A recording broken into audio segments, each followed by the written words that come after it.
السلام عليكم ورحمة الله وبركاته. أعزائي مشاهدي قناة أمنية المعلوميات. النهاردة في الفيديو بتاعنا في معلومات قيمة. عفوا. يمكن أول مرة حضرتك تسمعها أو حضرتك. في معلومات ثقافية خاصة بعنوان الفيديو اللي هو عنوان مشوق، يعني عايزين تعرفوا البرد هيخلص امتى. قصة عايزين تعرفوا البرد هيخلص امتى دي قديمة شوية. يعني القدماء المصريين في مصر القديمة اتكلموا عن البرد وسموا الفترة دي باسم غريب شوية أو شيق، اسمها أربعينية الشتاء. قسموها، عملوها 40 ليلة، بتبدأ من يوم 25 في شهر ديسمبر ليوم 2 فبراير.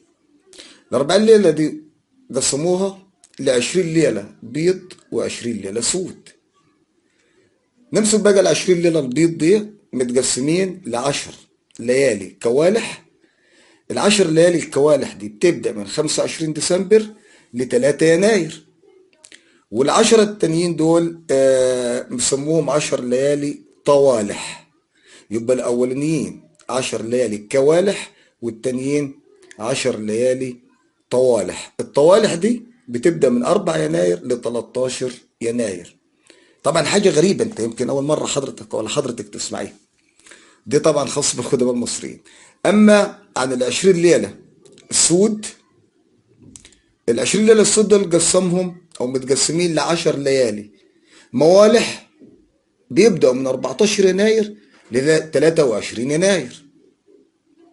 والعشرة التانيين سموهم الصوالح، بيبدأوا من 24 يناير ل 2 فبراير.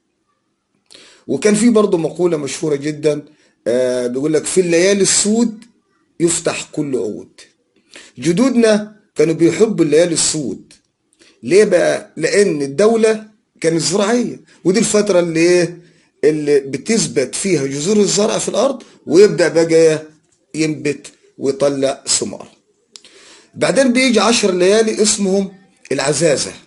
العزازة دي بتبدأ من 2 فبراير ل 11 فبراير.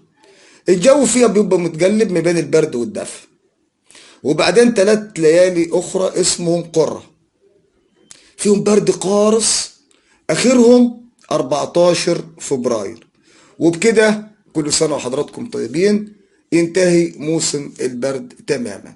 وده كان إجابة على سؤال عايزين تعرفوا البرد هيخلص إمتى.